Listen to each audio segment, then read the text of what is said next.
പാരീസിൽ 4 ഇടങ്ങളിലുണ്ടായ സ്ഫോടനങ്ങളിലും വെടിവയ്പിലുമായി 150-ലേറെ പേർ മരിച്ചു. നിരവധി പേർക്ക് പരിക്കേറ്റു. 100ഓളം പേരെ ബന്ദികൾ ആക്രമികളാക്കിയിരുന്നു. പിന്നീട് മോചിപ്പിച്ചു. ശക്തമായി തിരിച്ചടിക്കുമെന്ന്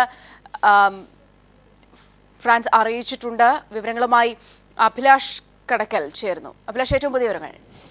സൗമ്യ, ഇന്ന് ഇന്ത്യൻ സമയം പുലർച്ചെ ഏതാണ്ട് 3 മണിയോടെയാണ് ലോകത്തെ ഞെട്ടിച്ച ഭീകരാക്രമണം പാരീസിലുണ്ടായത്. ഏതാണ്ട് 7 ഇടങ്ങളിലായിട്ടാണ്, പ്രധാനമായും 7 ഇടങ്ങളിലാണ് ഭീകരാക്രമണം ഉണ്ടായത്. ഇതിൽ തന്നെ ഏറ്റവും പ്രധാനമായി 3 സ്ഥലങ്ങളാണ് ഭീകരാക്രമണം ഉണ്ടായത്. പാരീസിലെ ഏറ്റവും പ്രധാനമായ കലാകേന്ദ്രമായ ബാറ്റാക്ലൈൻ തിയേറ്ററിലായിരുന്നു ഏറ്റവും ശക്തമായ, ഏറ്റവും തീവ്രമായ ഒരു ഭീകരാക്രമണം ഉണ്ടായത്. ഇവിടെ തിയേറ്ററിനുള്ളിലേക്ക് ഇരച്ചു കയറിയ ഭീകരവാദികൾ കണ്ടിൽ കണ്ടവരെ എല്ലാവരെയും വെടിവെച്ച് കൊല്ലുകയായിരുന്നു. ഏതാണ്ട് ആയിരക്കണക്കിന് ആളുകൾ ഈ തിയേറ്ററിൽ ഉണ്ടായിരുന്നു. ഇതിൽ തന്നെ 100ഓളം പേർ ഇതിനകം കൊല്ലപ്പെട്ടു എന്നാണ് നമുക്ക് കിട്ടുന്ന വിവരം.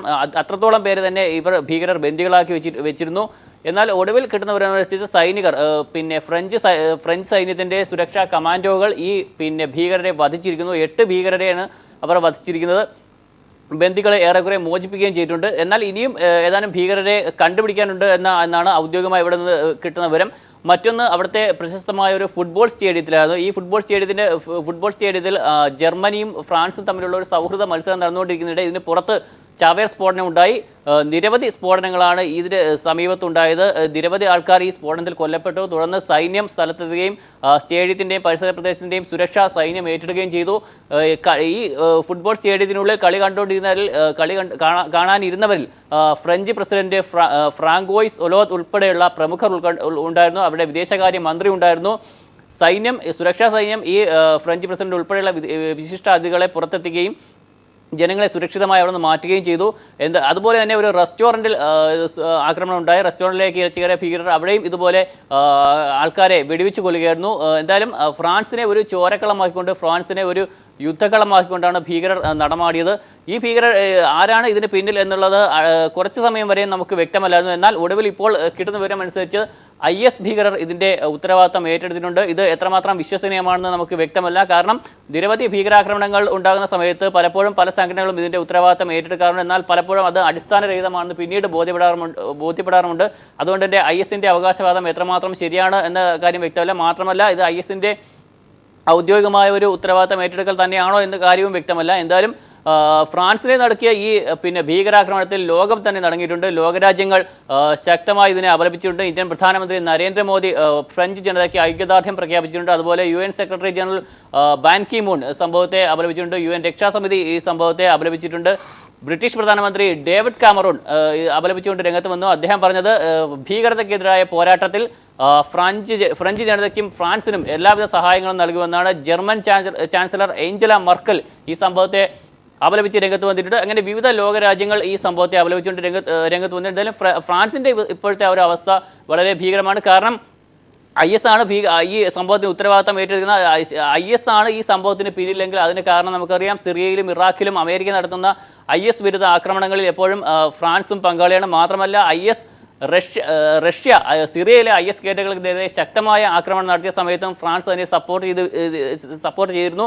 ഇത്തരമൊരു ആക്രമണങ്ങളുടെ എല്ലാം പശ്ചാത്തലത്തിൽ IS ഭീകരരാണോ ഫ്രാൻസിന് നേരെ ഉണ്ടായ ആക്രമണത്തിൽ എന്ന് കാര്യം വ്യക്തമല്ലെങ്കിൽ പോലും അത്തരത്തിലുള്ള സൂചനകളാണ് നമുക്ക് ഇപ്പോൾ ലഭിക്കുന്നത്. എങ്കിൽ തീർച്ചയായും അത് ലോകത്തിൻ്റെ ഈ അമേരിക്ക ഉൾപ്പെടെയുള്ള സഖ്യകക്ഷികളുടെ പോരാട്ടം ഇനി ഏത് രീതിയിൽ പോകുന്നു എന്നുള്ളത് നമ്മൾ കാത്തിരുന്ന് കാണേണ്ടതാണ്. നിലവിൽ ഫ്രാൻസിലെ ഒരു അവസ്ഥയിലേക്ക് നമ്മൾ പോകുമ്പോൾ അവിടുത്തെ അവസ്ഥ ഭീകരമാണ്.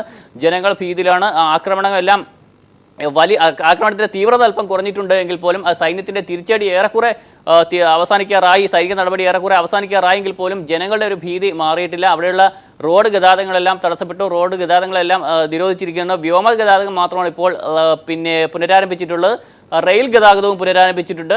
മാത്രമല്ല, രാജ്യത്ത് ഉടൻ തന്നെ സംഭവം നടന്ന ഉടൻ തന്നെ അടിയന്തര മന്ത്രിസഭാ യോഗം ചേർന്ന് രാജ്യത്ത് അടിയന്തരാവസ്ഥ പ്രഖ്യാപിച്ചിട്ടുണ്ട്. രണ്ടാം ലോകമഹായുദ്ധത്തിന് ശേഷം ആദ്യമായാണ് ഫ്രാൻസ് ഒരു അടിയന്തരാവസ്ഥയ്ക്ക് ഫ്രാൻസിൽ സാഹചര്യം ഒരുങ്ങുന്നത്. ഇത്തരമൊരു ഭയാനകമായ സാഹചര്യമാണ് ഫ്രാൻസിൽ ഇപ്പോൾ നിലവിൽ നിൽക്കുന്നത്. എന്തായാലും സൈന്യം എല്ലായിടത്തും വളരെ ജാഗ്രതയോടെ നിൽക്കുന്നുണ്ട്. സുരക്ഷാ നടപടികൾ പുരോഗമിക്കുകയാണ്. അവസാനത്തെ ഭീകരനെയും വേട്ടയാടാനുള്ള ഉറച്ച ശ്രമത്തിലാണ് സൈന്യം. ഫ്രഞ്ച് പ്രസിഡന്റിന്റെ വാക്കുകളിൽ തന്നെ അതുകൊണ്ട് ഈ ഒരു ക്രൂരത, ഈ ഒരു നരഹത്യ നടത്തിയ ഭീകരർക്കെതിരായ പോരാട്ടത്തിന് ഏതറ്റം വരെയും പോകുന്നു, ഇവരെ യാതൊരു കാരണവശാലും വെറുതെ വിടില്ലെന്ന ഉറച്ച നിലപാടുകളാണ് അദ്ദേഹത്തിന്റെ ഭാഗത്ത് ഉണ്ടായിരിക്കുന്നത്. അതുകൊണ്ട് തന്നെ ശക്തമായ ഒരു നടപടി ഇതിന്റെ തുടർ നടപടിയായി ഉണ്ടാകും എന്ന് നമുക്ക് പ്രതീക്ഷിക്കാം. സൗമ്യ, അഭിലാഷ്, അത്തരത്തിലുള്ള നീക്കങ്ങൾ, പ്രത്യേകിച്ച് IS-നെതിരായ നീക്കങ്ങൾ അമേരിക്കയുമായൊക്കെ ചേർന്ന് കൂടുതൽ ശക്തമാക്കാനുള്ള ഒരു നിലപാടിലേക്കായിരിക്കുമോ പോവുക? അഭിലാഷ് നേരത്തെ സൂചിപ്പിച്ചതുപോലെ തന്നെ ഫ്രഞ്ച് പ്രസിഡന്റിന്റെ വാക്കുകൾ സുപ്രധാനമാണ്. ആദ്യഘട്ടത്തിൽ ഇത് ഇക്കാര്യത്തിലൊന്നും വലിയ പ്രതികരണം നടത്താതിരുന്ന ഈ ഒരു വിഷയം മാത്രം എടുത്തു പറയുമ്പോൾ തീർച്ചയായും സൗമ്യ, കാരണം ഇപ്പോൾ നിലവിൽ തന്നെ പിന്നെ അമേരിക്കയുടെ IS വിരുദ്ധ പോരാട്ടത്തിൽ ഫ്രാൻസ് പങ്കാളിയാണ്. ഇറാഖിലാണ് പ്രധാനമായും അമേരിക്ക ഇപ്പോൾ IS-നെതിരെ ആക്രമണം നടത്തുന്നത്. അതുപോലെ സിറിയ ഉൾപ്പെടെയുള്ള രാജ്യങ്ങളിലും അവർ ശക്തമായതിനെതിരെ ആക്രമണം നടത്തുന്നുണ്ട്. ഈ ഒരു പശ്ചാത്തലത്തിൽ തീർച്ചയായും എന്തുകൊണ്ടാണ് ഫ്രാൻസിനെ ലക്ഷ്യമിട്ടതെന്ന് നമുക്ക് കൃത്യമായിട്ട് ഇപ്പോൾ പറയാൻ പറ്റില്ല. കാരണം ഫ്രാൻസ് ഇതിനു മുമ്പ് പിന്നെ സാക്ഷ്യം വഹിച്ച മറ്റൊരു ഭീകരാക്രമണം ഈ വർഷം തന്നെ ജനുവരി 7 നടന്ന ചാർലി ഹെബ്ദോ വാരികയുടെ ഓഫീസിൽ നടന്ന ഭീകരാക്രമണമായിരുന്നു. അന്ന് അതിൻ്റെ മുഖ്യ പത്രാധിപരും 2 കാർട്ടൂണിസ്റ്റുകളും ഉൾപ്പെടെ ഏതാണ്ട് 11 പേരാണ് കൊല്ലപ്പെടുന്ന ഭീകരാക്രമണത്തിൽ. അതിന് പ്രധാന കാരണം അന്ന് പിന്നെ ഈ യമൻ ആസ്ഥാനമുള്ള ഒരു അൽ-ഖായ്ദ ഗ്രൂപ്പ് അതിൻ്റെ പിന്നെ ഈ ഉത്തരവാദിത്തം ഏറ്റെടുത്തത്. അവർ പറഞ്ഞത് പ്രവാചകനായ മുഹമ്മദ് നബിയെ നിന്ദിച്ചു എന്നായിരുന്നു. ഒരു കാർട്ടൂണിലൂടെ പ്രവാചകനായ മുഹമ്മദ് നബിയെ നിന്ദിച്ചു, പ്രവാചക നിന്ദയ്ക്കുള്ള ശിക്ഷയാണ് ഈ മരണങ്ങൾ എന്നാണ് അന്ന് ഈ കൊലപാതകത്തിന് അൽ-ഖായ്ദയുമായി ബന്ധമുള്ള ആ ഗ്രൂപ്പ് പറഞ്ഞത്. നിലവിലിപ്പോൾ IS-ലേക്ക് നമ്മൾ മടങ്ങി വരുമ്പോൾ IS-നെതിരെയുള്ള ഒരു ഭീകര യുദ്ധം IS ആണ് ഈ സംഭവത്തിന് പിന്നിൽ തെളിയുന്ന പക്ഷം തീർച്ചയായും US-ഉം സഖ്യകക്ഷികളും പ്രത്യേകിച്ചും ഫ്രാൻസ് അവർക്കെതിരെ ശക്തമായ ഒരു ആക്രമണം നടത്താനാണ് സാധ്യത. എന്തായാലും നിലവിൽ നമുക്ക് ഇത്തരം അഭ്യൂഹങ്ങൾ എന്ന് മാത്രമേ ഇത്തരം വിലയിരുത്തലുകളെ പറയാൻ പറ്റൂ. ഇത് ഔദ്യോഗികമായ ഒരു അറിയിപ്പില്ല. ഫ്രഞ്ച് സർക്കാർ പോലും ഔദ്യോഗികമായി ഇത്തരം ഒരു പ്രഖ്യാപനം നടത്തിയിട്ടില്ല.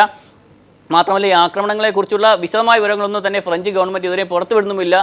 അതിൻ്റെ കാരണം നമുക്ക് വ്യക്തമല്ല. എന്തായാലും IS ആണ് ഈ ആക്രമണത്തിന് പിന്നിൽ എങ്കിൽ തീർച്ചയായും ഒരു ശക്തമായ തിരിച്ചടി ഫ്രാൻസിൽ നിന്ന് പ്രതീക്ഷിക്കാവുന്നതാണ്. മാത്രമല്ല, പിന്നെ ലോകത്തിൻ്റെ ഒരു സൈനിക ക്രമം തന്നെ അത് ഏത് രീതിയിലേക്ക് പോകുമെന്നുള്ളത് നമുക്ക് ഇപ്പോഴും പറയാനും പറ്റില്ല. കാരണം പ്രത്യേകിച്ചും റഷ്യ ഒറ്റയ്ക്ക് ഇപ്പോൾ പിന്നെ സിറിയയിൽ ആക്രമണം നടന്ന പശ്ചാത്തലം ഇനി ഒരു റഷ്യയുമായി ചേർന്നുള്ള സൈനിക നടപടിയിലേക്ക് പോകുമോ അതോ അമേരിക്കയും സഖ്യകക്ഷികളും ചേർന്ന് ഒരു ശക്തമായ ആക്രമണം IS-നെ നടത്തുമോ, അത് ഏത് രീതിയിൽ മാറും എന്നുള്ളത് നമ്മളിനി കാത്തിരുന്ന് കാണേണ്ടതാണ്. എന്തായാലും ഫ്രാൻസിൽ നിലവിൽ ഒരു ഭീതിജനകമായ ഒരു സാഹചര്യം തന്നെയാണുള്ളത്. ഫ്രഞ്ച് ജനത വളരെ ആശങ്കയിലാണ് ഈ ഒരു സംഭവത്തിന്റെ പശ്ചാത്തലത്തിൽ. അത് ലോക ജനതയുടെ മുഴുവൻ ആശങ്ക കൂടിയാണ്. സൗമ്യ.